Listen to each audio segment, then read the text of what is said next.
आपने कभी सोचा है जो इंसान रोज दुनिया के सामने मुस्कुराता है क्या उसकी वो मुस्कुराहट असली होती है। मिस्टर बीस्ट जिसका नाम जिमी डोनाल्डसन है हर वीडियो में एक चार्मिंग फ्रेंडली और हम्बल मिलियनर लगता है वो, लेकिन उसकी मुस्कुराहट का सच कुछ और ही कहता है भाई। वो स्माइल जो हर थंबनेल में चमकती है ना, वो कैमरे के लिए है, व्यूज के लिए या एक एम्पायर चलाने के लिए। ये सवाल आपके माइंड में भी आता होगा, क्या ये मुस्कुराहट सिर्फ एक मास्क है, वो क्रिंजी स्माइल जिसमें बिलियनर्स को भी इंस्पायर करने की ताकत है? क्या वो एक पर्सनल स्ट्रगल का फैकेट है? ये बंदा जो दुनिया भर के लोगों को पैसा देता है, हॉस्पिटल्स बनाते हैं, लोगों की जिंदगियां बदलता है, उसके चेहरे पे वही एक फेक सी फोर्स स्माइल रहती है, ओवर रिहर्स्ड, परफेक्टली टाइम्ड और इतना रोबोटिक के लगता है जैसे उसके इमोशंस को किसी ने स्क्रिप्ट कर दिया हो। हर वीडियो में मिस्टर बीस्ट एक ही पैटर्न फॉलो करता है, entry smile, I am giving away $1 million, reaction smile again. लेकिन पता नहीं क्यों मुझे वो स्माइल अजीब सी क्रिंजी और फेक लगती है। इसका मतलब ये नहीं है कि मिस्टर बीस्ट की वीडियोस फेक होती हैं या वो फेक गिव अवेज करता है, हरगिज़ नहीं। मेरा मोस्ट फेवरेट क्रिएटर है ये बंदा और मैं इस पर अंधा यकीन कर सकता हूँ, पर मुझे ये फोर्स्ड स्माइल से ना प्रॉब्लम है। चलो शुरू करते हैं। देखो, फेम एक ऐसी चीज़ है जो पहले आपके पास ना बहुत प्यार से आता है और फिर आपसे ना आपका असली चेहरा छीन लेते हैं। और YouTube फेम वो तो इस चीज़ का अल्ट्रा HD वर्जन है। मिस्टर बीस्ट जब YouTube पर आया था ना, तो वो एक नॉर्मल बंदा था, क्यूरियस फनी लड़का था जो माइनक्राफ्ट खेलता था, रैंडम चैलेंजेस करता था और अपने कमरे में बैठे बैठे दुनिया को एंटरटेन करता था। उसके स्माइल में एक रॉ सिंप्लिसिटी थी। तब की बात कर रहा हूँ मैं, जब उसने ये स्टार्ट किया था। बहुत भोलापन था उसमें, जिसमें कोई एजेंडा नहीं छुपा हुआ था। लेकिन जैसे जैसे उसका नाम वायरल होने लगा ना, जैसे जैसे व्यूज से पैसे और पैसे से एम्पायर बनता गया, वो मुस्कुराहट भी एक ब्रांड आइडेंटिटी बन गई। आज मिस्टर बीस्ट सिर्फ एक कंटेंट क्रिएटर नहीं है, एक $1 बिलियन ब्रांड है। और उस ब्रांड का लोगो क्या है? वो परफेक्ट कंसिस्टेंट फोर्स्ड स्माइल। वो स्माइल जो हर प्रेस इवेंट में, हर कैमरे के सामने, हर स्क्रिप्टेड सरप्राइज के वक्त परफेक्टली टाइम्ड होती है। चाहे दिल थक चुका हो, चाहे दिमाग स्ट्रेस में हो, वो स्माइल हमेशा वहां होती है, जैसे एक परफॉर्मेंस कॉन्ट्रैक्ट हो दुनिया के साथ। सोचो जरा, हर दिन नए से नए आइडियाज लाना, bigger crazier never done before ideas, जिसमें लोगों को या तो पैसे मिलें या घर या जिंदगी बदल जाए। हर वीडियो को ना लाइफ चेंजिंग बना देना। और हर वीडियो में मिस्टर बीस्ट को वही स्माइल पहनकर आना होती है, जैसे उसके अंदर कुछ बदला ही नहीं होता, लेकिन अंदर से हर दिन एक बैटलफील्ड होता है उसके लिए। एक प्रेशर कुकर है जिसमें ना सिर्फ क्रिएटिविटी पकाई जा रही होती है, बल्कि एक इंसान का असली सेल्फ धुआं बनकर बॉडी से निकल रहा होता है, इवेपोरेट हो रहा होता है। इस बात में कोई शक नहीं है कि सक्सेस आपकी ना ओरिजिनलिटी ले जाती है। खैर, इस टॉपिक पर फिर किस दिन बात करेंगे। Let's stick to the topic. देखो, सबसे डरावनी बात पता है आपको क्या है? अगर एक दिन मिस्टर बीस्ट की वो स्माइल चली गई ना, बस एक दिन, तो पूरा इंटरनेट पूछने लग जाएगा मिस्टर बीस्ट को क्या हो गया भाई। जैसे वो स्माइल अब मिस्टर बीस्ट की प्रॉपर्टी नहीं बल्कि पब्लिक का हक बन गई है।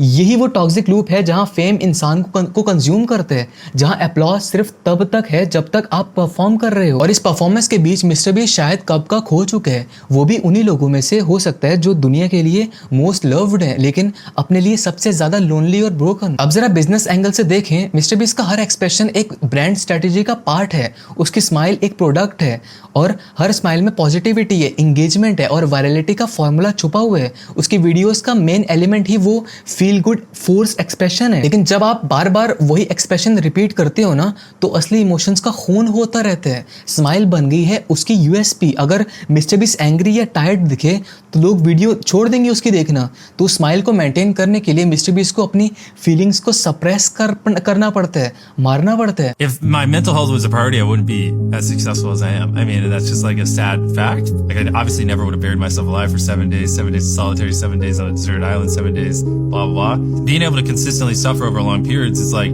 arguably one of the deepest modes. Like, there's a reason no one makes videos like me. Like, not even close, because no one wants to live the life I live. I think there was one year where I was flying like 200 days. Like, I was on a plane. I mean, it was a fuck fest, but you know, to get these videos done. When I wake up tomorrow and I'm going to be pretty fucking tired and feel like shit, something I always tell myself is how you feel right now is why no one else does what you want to do or does what you do. And if you push through this, that's just even, you know, more of a reason why no one will ever be who you are. And so it's like, I think being able to push through unhappiness and do things you don't want to do consistently year after year over the course of a decade is like the ultimate advantage. Like, I mean, I think we'll hit 1 billion subscribers and I don't think anyone will be anywhere near close, because like, once you make a couple $1 million, why would you live the life I live? Like, why? Why would you not take weekends off? Why would you not just film locally, even if it means less views so you can be on the right time schedule? Why would you not, you know, prioritize your sanity and that kind of stuff? It makes no sense, but that's why no one else does it.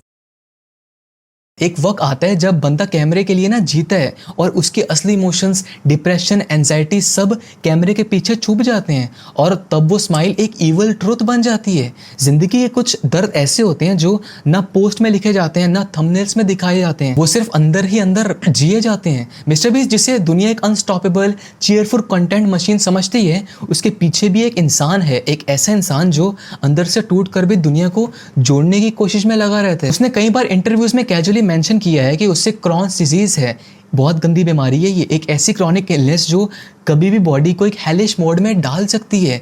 Painful, flare ups, digestive distress, energy crash, सब कुछ एक साथ। अब सोचो एक ऐसा बंदा जिसका कंटेंट दुनिया भर के लोगों के चेहरे पर स्माइल लाता है, वो खुद अंदर से कांस्टेंट पेन में है। I got Crohn's when I was 15. Most people get it like when they're around 15 to 20. You're born with the genetics thing. The inflammation doesn't occur till that age. I lost like 40 pounds because I was going to the bathroom like 10 times a day. Do you have to seriously regulate your diet? Yes, very regulated diet. I run out of energy very easily. That doesn't make sense. How's that possible? You have so much energy. I don't. I'm probably one of the least energetic people you ever meet because my immune system attacks itself, so it's very draining. Right. I have a buddy of mine in Ohio. इस बीमारी में आप कुछ भी खाते हो वो आपके पेट में हजम नहीं होता और ऐसा लगता है कोई आपके पेट में चाकू चला रहा है। इतने गंदे दर्द के बावजूद उसे कैमरे के सामने वो सिग्नेचर मिस्टर बीस्ट वाली स्माइल लानी होती है, वही इंथुजियाज्म, वही पॉजिटिव एनर्जी, जैसे सब कुछ परफेक्ट हो।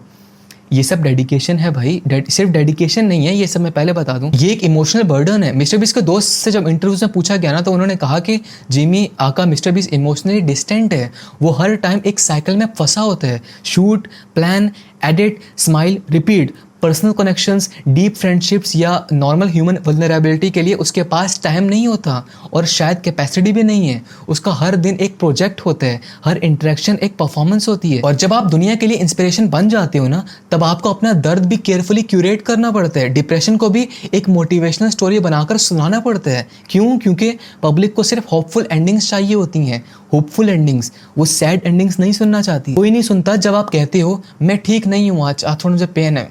मिस्टर बीस्ट की वो स्माइल जिसे लोग होलसम कहते हैं ना, कभी कभी एक इनविजिबल केज बन जाती है, एक ऐसी जेल जहां उसका असली सेल्फ, उसकी वल्नरेबिलिटी, उसका ह्यूमन पेन बंद हो जाते हैं उसमें। हर वीडियो में वो एक परफेक्ट एक्टर की तरह परफॉर्म करते हैं। मैं ना उसकी जब वीडियोस देखता हूँ, उसकी जब थंबनेल्स देखता हूँ तो मुझे फील होता है कि वो अंदर से कितना पेन में है। लिटरली उसकी स्माइल के पीछे ना उसकी हर मुस्कुराहट के पीछे एक क्राई फॉर हेल्प दब जाती है, एक ऐसी चीख जो सिर्फ वही लोग सुन सकते हैं जिनके दिल में एम्पैथी हो, जिनके लिए कंटेंट सिर्फ एंटरटेनमेंट नहीं बल्कि इंसानियत का मिरर भी हो।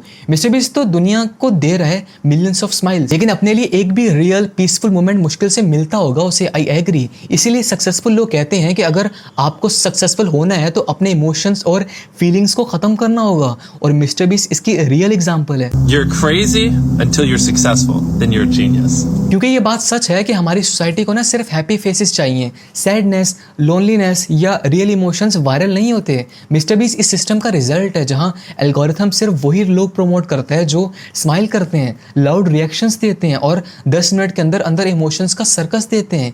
ये फेक स्माइल सिर्फ मिस्टर बीस्ट की नहीं, हर बड़े क्रिएटर का ट्रुथ है। स्माइल की डिमांड है और उस डिमांड को फुलफिल करने के लिए बंदा फेक पर्सनैलिटी अडॉप्ट करता है, बंदा रोबोट बन जाता है, और जब वो स्माइल नहीं करता ना तो लोग कमेंट करते हैं समथिंग्स ऑफ टुडे। अरे भाई उसका मूड ऑफ होगा ना तो क्या हुआ? क्या हर दिन बंदा स्माइल कर सकता है? नहीं ना। लेकिन मिस्टर बीस्ट को हर दिन करनी पड़ती है क्योंकि उसके पीछे $billion कंपनीज हैं, स्पॉन्सरशिप्स हैं और एक पूरी टीम है जो उसकी स्माइल पे डिपेंड कर रही है। ये सच में एक एक्सप्लॉयटेशन है, a slow mental breakdown package as wholesome content. Some days I feel bad for Mr. Beast literally because जो दिखता है ना वही बिकता है, और मिस्टर बीस्ट अब एक ऐसा लूप में फंस चुका है जहां से बाहर निकलना उसके लिए अब मुश्किल है क्योंकि अब हजारों घर उस पर डिपेंड कर रहे हैं। Long live Mister Beast. Mister Beast मेरी कौन सी वीडियो देख रहा होगा, but still long live brother, you are an inspiration for all of us. Bye.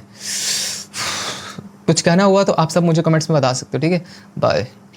बल्कि मेरा बाय कहने का दिल नहीं कर रहा, थोड़ा और कहना है मुझे। देखो मुझे थोड़ी और बातें करनी है। देखो मैं मिस्टर बीस्ट की ना रिस्पेक्ट करता हूँ। इस बंदे ने यूट्यूब को नेक्स्ट लेवल पे ले जाकर दिखाया है, लोगों की जिंदगियां बदली हैं, चैरिटी का कॉन्सेप्ट मेन स्ट्रीम बनाया है। लेकिन मैं जब भी उसकी स्माइल देखता हूँ ना, मुझे ना अनइजीनेस वाली फीलिंग आती है, उसकी आंखों में एक एग्जॉशन होती है। अब गौर करना, एक एम्प्टीनेस जो एक बंदा महसूस करता है जब उसका असली सेल्फ ना कहीं खो चुका होता है। मैं इमेजिन करता हूँ कि एक दिन मिस्टर बीस्ट एक वीडियो बनाए जहाँ वो स्माइल ना करे, सिर्फ कामली बात करे, ऑनेस्टली बोले, बिना परफॉर्म किए। शायद वो उसकी सबसे वायरल वीडियो, मुझे लगता है, मुझे नहीं लगता वैसे होगी वायरल, बट क्योंकि लोग देखना नहीं चाहते ना सैड फेसेस, बट क्या पता वायरल हो जाए। क्योंकि आई थिंक लोग ना असली इंसान देखना चाहते हैं, ना सिर्फ परफॉर्मर। और मिस्टर बीस्ट की जो स्माइल है ना, एक मिरर है हमारी सोसाइटी की अनरियलिस्टिक एक्सपेक्टेशंस का। और जब तक हम फेक स्माइल्स को ना अप्लॉज करते रहेंगे ना, तब तक हम क्रिएटर्स को स्लो पॉइजन देते रहेंगे। हमें अपनी फेवरेट क्रिएटर्स की भी परवाह करनी चाहिए, बिकॉज ये ज़रूरी है उनकी मेंटल हेल्थ के लिए। बाय।